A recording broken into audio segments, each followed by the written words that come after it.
Hey guys, welcome back to The Legend of Zelda Phantom Hourglass. Last time we explored the Isle of the Dead, found a way to open up the Isle of Ruins in the Regal Necklace, and this time we'll be exploring the ruins of the ancient Cobble Kingdom, a civilization that once ruled over this part of the ocean.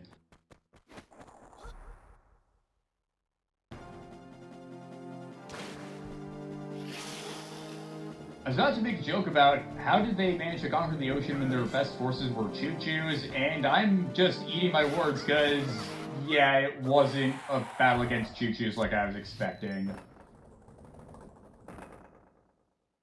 Still, it went down pretty easily, though.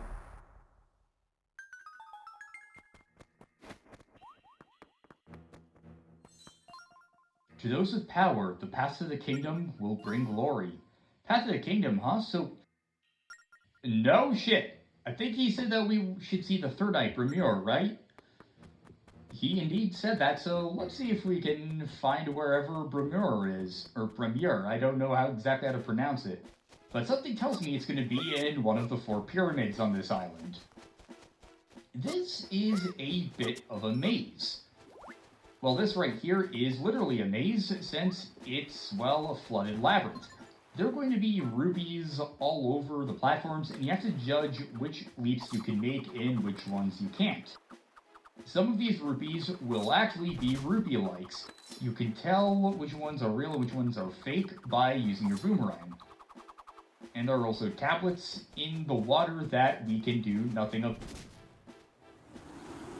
Okay. I don't know why I'm saying you're a rupee like when that was obvious.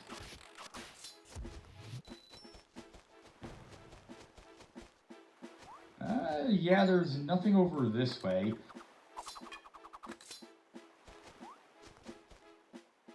The map does provide you with a decent outline of the maze, but it's still kind of hard to judge which jumps you can make and which ones you can't just going off of it alone. You do have to go down and investigate for yourself. Somehow I didn't fall off the platforms there.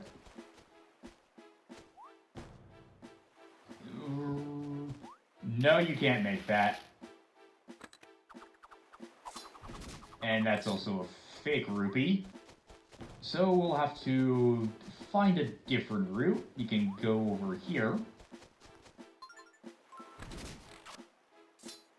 Who do you think you're fooling? Well, you kind of fooled me there in that I wasn't able to take you on. Fuck you.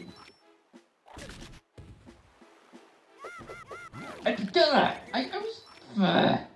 Okay, I'm getting away from you and using my bow. I don't want to risk my shield getting eaten. And there's nothing down here. That was right on top of me and I should have been more careful. We can make that, but is there anything over here? No, aside from that rupee-like.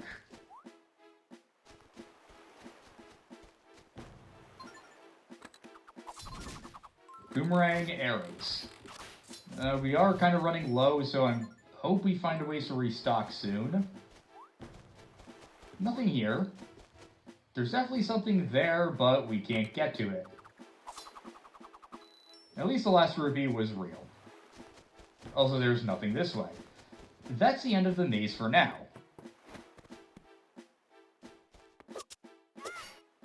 Up here, there are some patches of grass and other areas that, suspiciously, we cannot get to. Also, there's just skeletons jumping out of trees. You'd think a skeleton in a tree would be pretty obvious to a passerby, but I'm not going to question it. The cobbles must have just been really good at hiding things.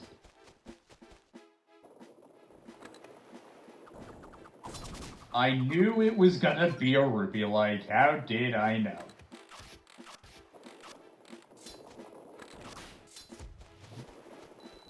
Now in this area, there's also something we want to get by digging up here, since this area looks kind of odd. Big green rupee. Now that we have that, let's try investigating whatever that weird noise is. Actually, first I want to see this. I love the way the river looks there. Over here is a way to get back to the start of the island. If you jump down, I believe you have to get through the labyrinth again, so that's going to be annoying.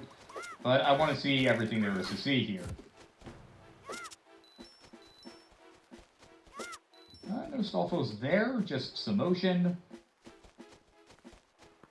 And this just lets you drop back down to the dock if you so wish.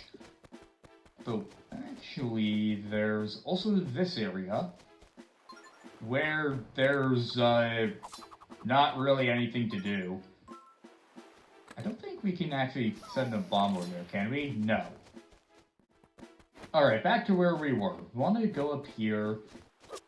See the sort of the beginning of the river. We're not quite there yet, though. And there's some more rolling rocks. That was totally dodgeable.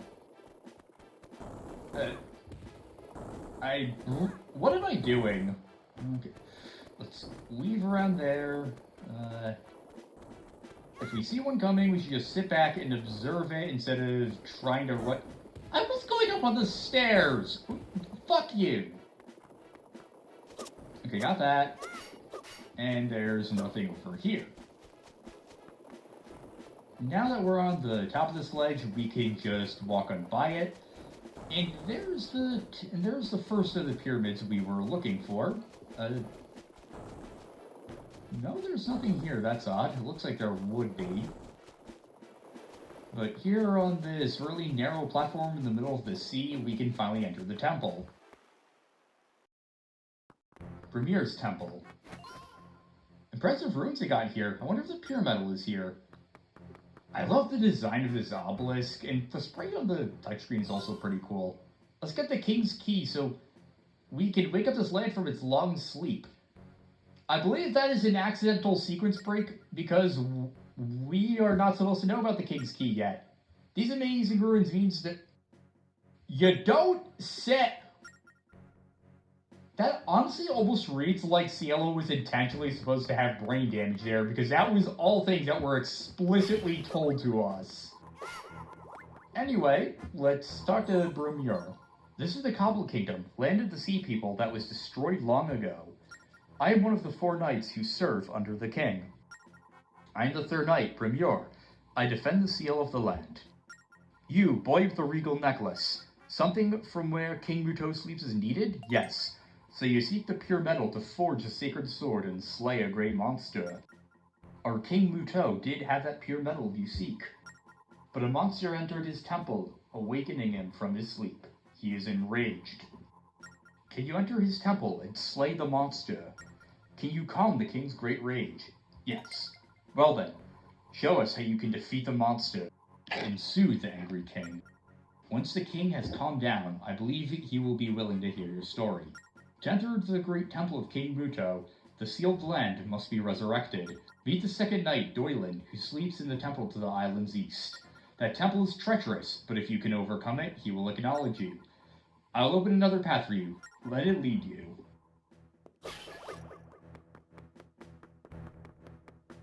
Let's go on past the obelisk and see what Brumur does for us. Look over there, Link.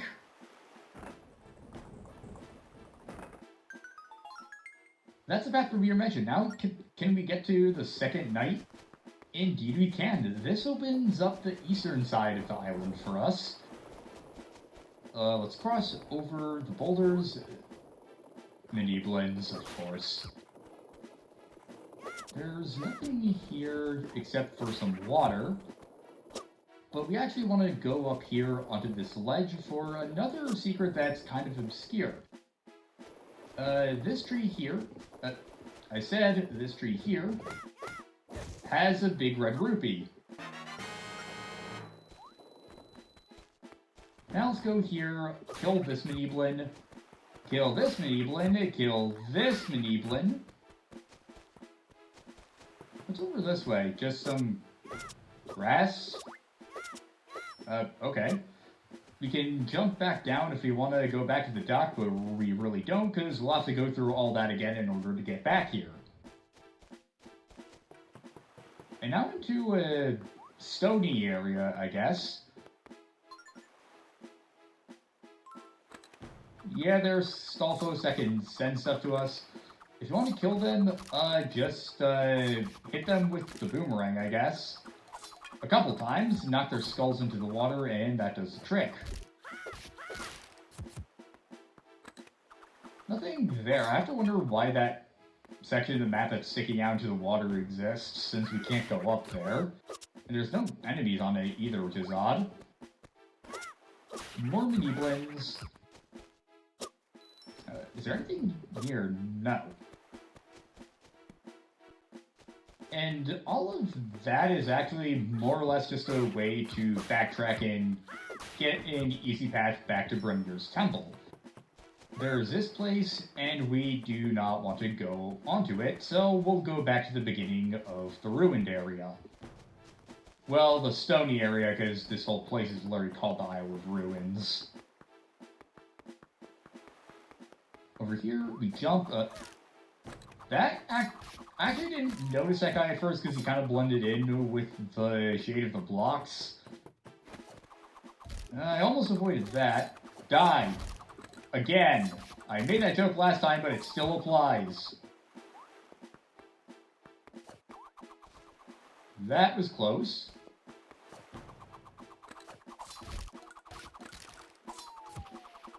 And all of those are dead. So let's enter the next temple. This is Doylin's temple, which is sort of the mini dungeon with more boulders.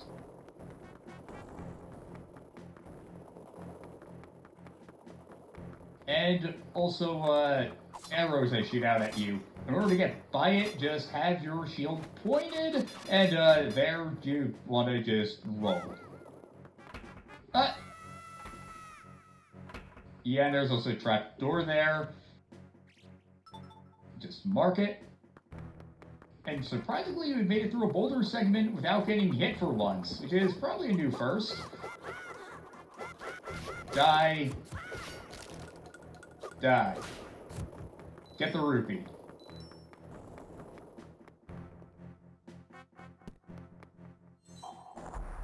Here on the second floor, there's not a whole lot of interest, just some pots. Actually, never mind, there is stuff of interest, because I am the second Knight Doylin. I'm the protector of the key that keeps the land sealed. Again, how did Ciela know that when we touched the obelisk? I'm impressed you were able to clear the traps and monsters in this temple. I will not stop one who's trying to return the king to sleep. Take this king's key. I really like the pattern of the hieroglyphs on the coffin now that we can see them up close. You can see birds and the scarab. You got the king's key. Some say it holds secrets of the Cobble Kingdom. I also love the design of this key. Take good care of it and check out the collection screen. Take that key and return to the third night, Brimir. Release the seal and restore our kingdom to its rightful shape. On the collection, this makes up the final of the keys we have in our inventory. The Sun Key, Ghost Key, and the King's Key.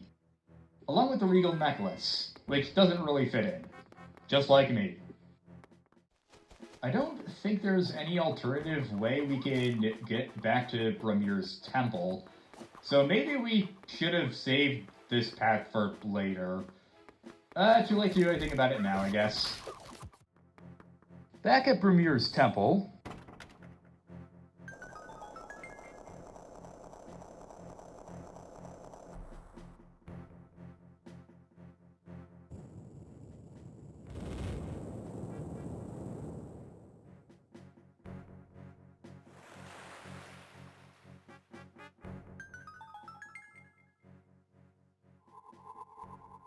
The seal has been broken with the king's key. The land has been resurrected.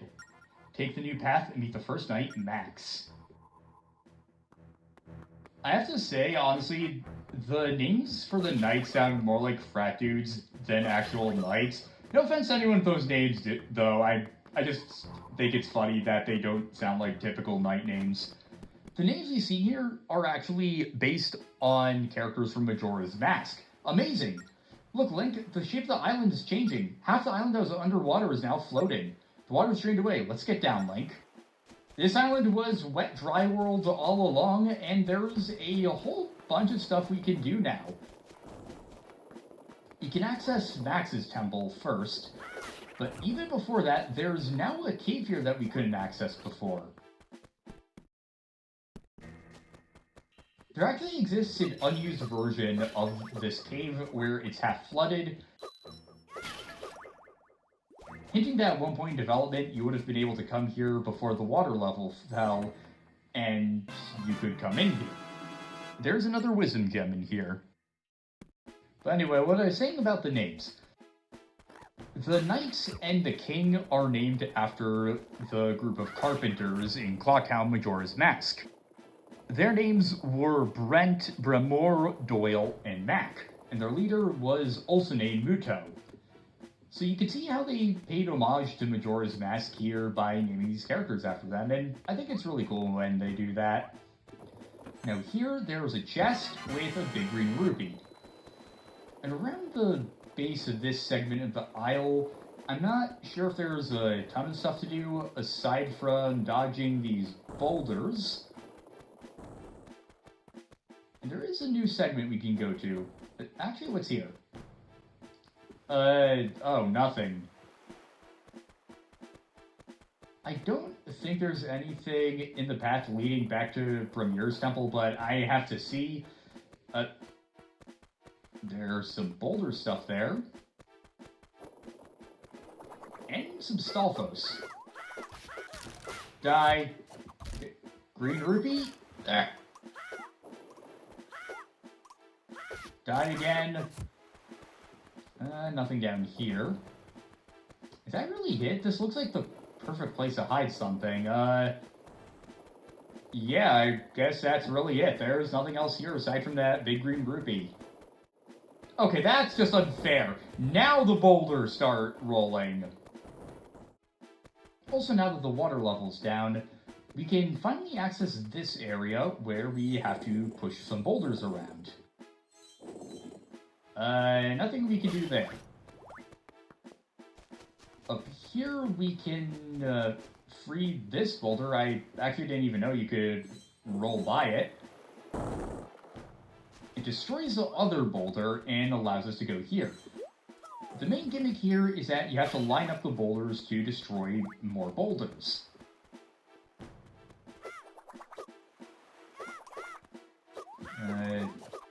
I hate when Stoffels jump. They're so freaking annoying. Die. There we go. Now, this way we want to be a bit careful. There's this bridge and a boulder here, so what we want to do is push this boulder up onto the tiles, then push it to the right.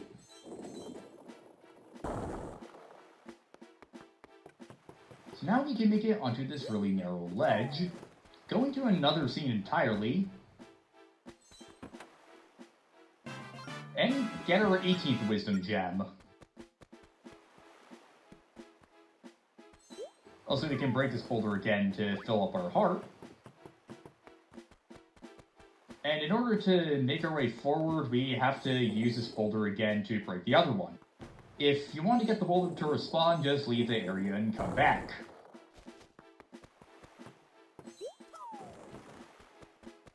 That seems like a normal skeleton, while this one doesn't. And here on the switch we couldn't do anything about earlier, we can finally go back to the dock.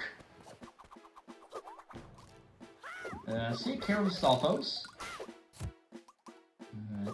Is there any way... How well does the boomerang work against him? Actually, pretty good. It's probably better to defeat the Stalfos using the boomerang from a distance than it is to just wail on them, since they can jump out of the way of your sword, but not the boomerang. Speaking of which, boomerangs were actually originally invented for hunting, which is a cool fact that I don't hear talked about a lot, but it's really interesting that it's mainly just used as a toy now, even though it quite literally had a lethal intention at first.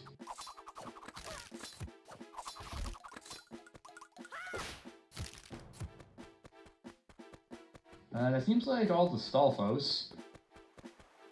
So let's go into the pyramid that's not as grand as the big old one, but still pretty grand in its own right, Max's Temple. The first night. I actually didn't notice it until I started playing this game, but the simplistic feel of Phantom Hourglass with its low quality graphics by, well, as much as I love the DS, the simplicity of the graphics and the sound really give all these abysses weird. Liminal space is a really overused phrase in my opinion, but I think it kind of applies here. Well, actually, no, not really. It has an eerie, surreal feeling to it. Like, I've seen it in a dream before. Okay, I think I am actually just talking about liminal spaces at this point, but I feel like there has to be a term out there that to describe what I'm talking about that isn't any of the terms you might think of. But I think you can kind of see what I mean when you just look into the abyss here and see how small these platforms are in comparison.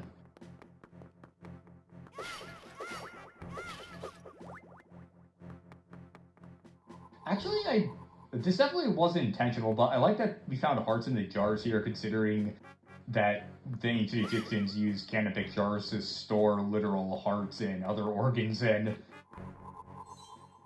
I'm the first knight, Max, so a human can break this island's seal. I can allow you to meet him if you aim to defeat the monster, as you say. However, you must first pass this trial that I am about to present to you. So, do you seek to face my trial? Yes. I see, then allow me to explain. To enter the king's temple, you must draw the secret crest on the corridor door. Discover the crest, and the great corridor door will open for you. You must solve the riddle written on the tablet in the corner. In the corridor, I will open the entrance to the corridor. Now be on your way. I said corridor there way too many times, especially in conjunction with door. Look, that door, that's the... There was no reason at all for Ciela to speak there. No reason at all. They could have just shown us that and nothing would have changed.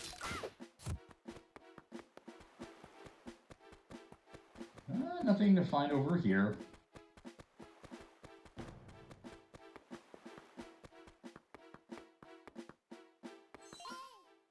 So this is the corridor door. The tablet is over here. The tablet's in the surface labyrinth. The crest will appear on the map of He Who Knows its secret solution. Oh boy, I wonder what that could mean. Yeah, those tablets we saw back in the maze, we're going to want to go back and keep track of them. Or at the very least, mark down where they are. Back at the labyrinth, it's, well, more of a traditional labyrinth now that the water level has lowered. And we can actually see that these things weren't just standing in the middle of the water, they actually had stairs that we couldn't notice. And there's also more rupees to find, which means even more rupee likes. Travel northwest from me.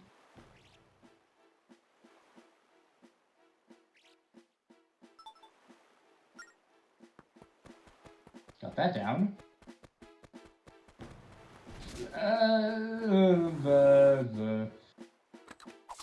That just knocks it back.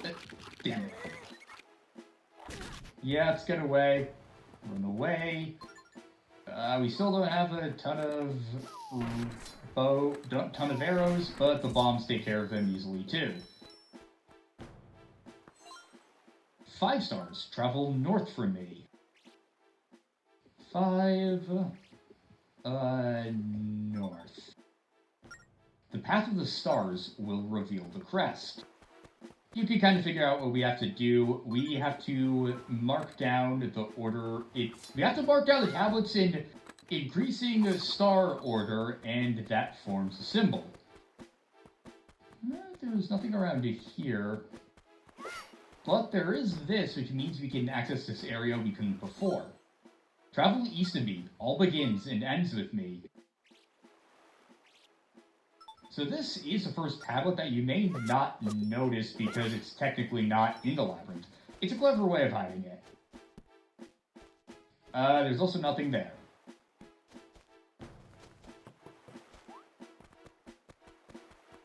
Going back down into the labyrinth, I don't think there's going to be any green rupee lights because there's no, I guess there...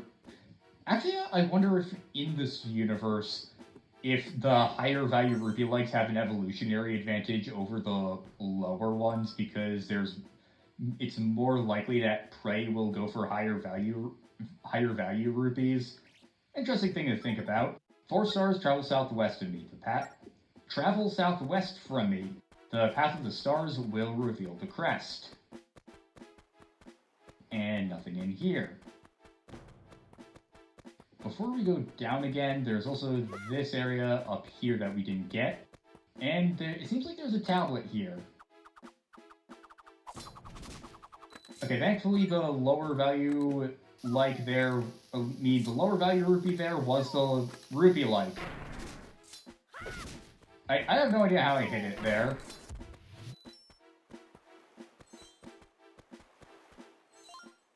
Find the tablets of 5 stars if they hold the crest.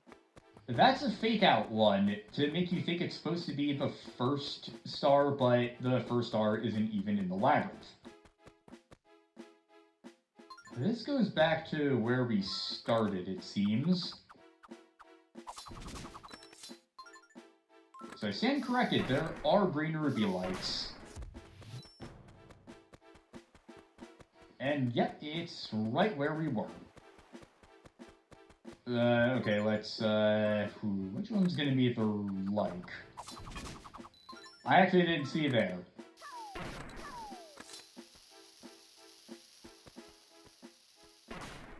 Thankfully it was within range. And up here, okay, please have the green one be fake. Oh, never mind, they're both real. And up here, there is another power gem. That's actually our 19th one. We've come a long way since we first started collecting them. 2, travel south from me. And finally, we can draw the crest.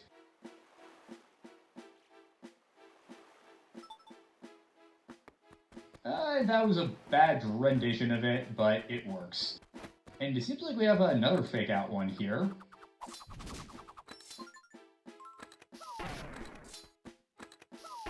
Let's get the rupee just to spite that thing. When the 5 stars are aligned, the crest shall be revealed. And it's revealed now. And anyway, let's go all the way around the island again, since we have to do that in order to get to the corridor again. Yay! Backtracking. Actually, before we go back to the corridor, we're going to want to go all the way around the north of the island. The reason being we want to go back to Doylin's temple real quick. And I walked into the boulder again. I hope I never have a car hurtling towards me, because I will make the stupidest decision in that situation. If you're wondering, you can't drop down from this bridge to skip the corridor. But what we can do is drop down around Doylin's temple to get some chests. That is our 19th courage gem. Again, only one left. And if you go all the way back here to a place that most people probably wouldn't even bother exploring, there's a small dock right by the base of Muto's temple. That you can just explore this area around the entrance to the dungeon to a place we're not supposed to be yet, since you have to go through the corridor. You get a big red rupee. The path forward is right there, but there's nothing we can do about it since we have to climb up to get to the entrance. I love secrets like these.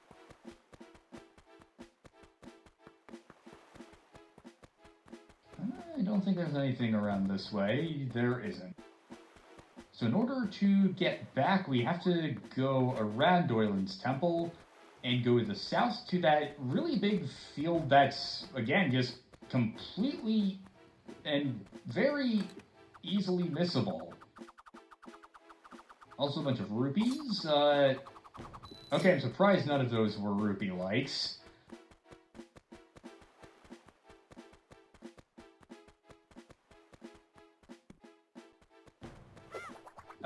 Just some Stalfos? Okay.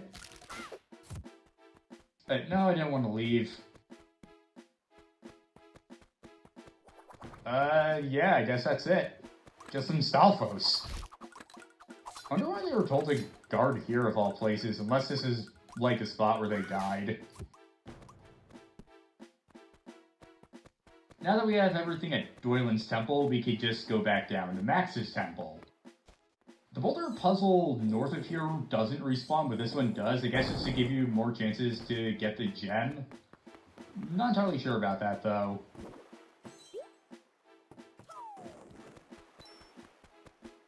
Also, when did we get 6,000 rupees? I guess it must have been this episode since we got the big ones.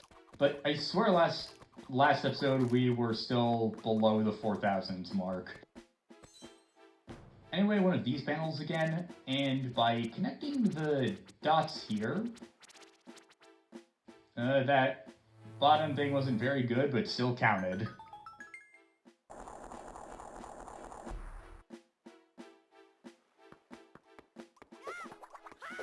Also, they like labeling things corridors a lot too. First there was a phantom corridor, then there was this corridor.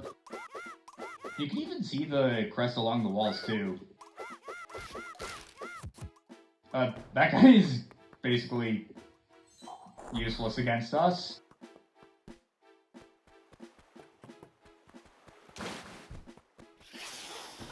How did I know there were gonna be Zora warriors? But crap, or Geozards, whatever your official name is, since they never bothered giving them to us.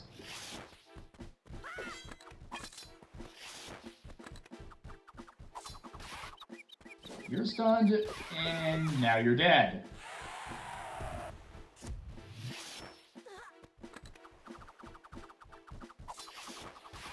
You're stunned, and now you're dead too.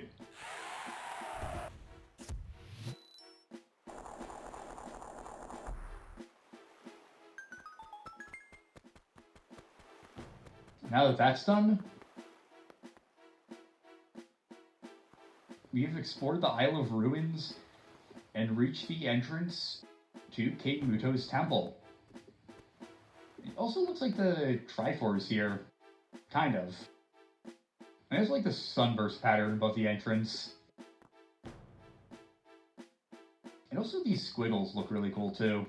Anyway, I have gushed about the design of this place enough. Next time, The Legend of Zelda Phantom Hourglass, we take on our final dungeon and get the last pure metal. See you guys next time.